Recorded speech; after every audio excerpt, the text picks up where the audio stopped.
BNP chairperson Begum Khaleda জিয়ার ডাকা March for democracy কর্মসূচিকে কেন্দ্র করে রবি সোম 2 দিনই সুপ্রিম কোর্ট প্রাঙ্গণে অপ্রীতিকর ঘটনা ঘটে।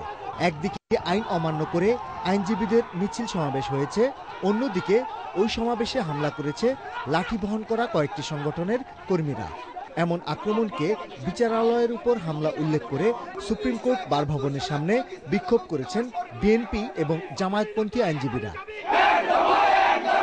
গোলযোগের জন্য বিএনপি জামায়াতপন্থীদের অভিযুক্ত করে একই জায়গায় মানববন্ধন ও সমাবেশ করে আওয়ামী আইনজীবী পরিষদ।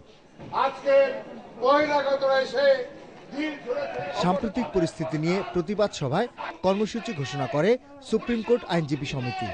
পাল্টাপাল্টি এসব ঘটনার পরপরই দুপুর 3টার দিকে সুপ্রিম কোর্ট আইনজীবী সমিতির সভাপতি, জাতীয়তাবাদী আইনজীবী সমিতির সিনিয়র কয়েকজন নেতা, আওয়ামী আইনজীবী সমিতির সিনিয়র আইনজীবী, সাবেক এবং বর্তমান অ্যাটর্নি জেনারেলদের ডেকে পাঠান প্রধান বিচারপতি এম মোজাম্মেল হোসেন।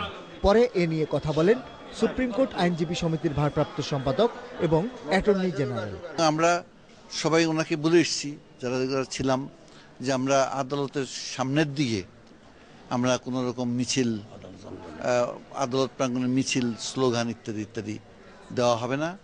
আমাদের যত রকম অভাব অভিযোগ আছে, আমাদের বার অ্যাসোসিয়েশন আছে, আমাদের বারের সামনে খালি জায়গা আছে, বা আমরা যদি মিছিল নিয়ে বেরোতে চাই মাজার গেট দিয়ে আমরা চলে যাব, এই ব্যাপারে সবাই ঐক্যমতে আমরা পৌঁছেছি।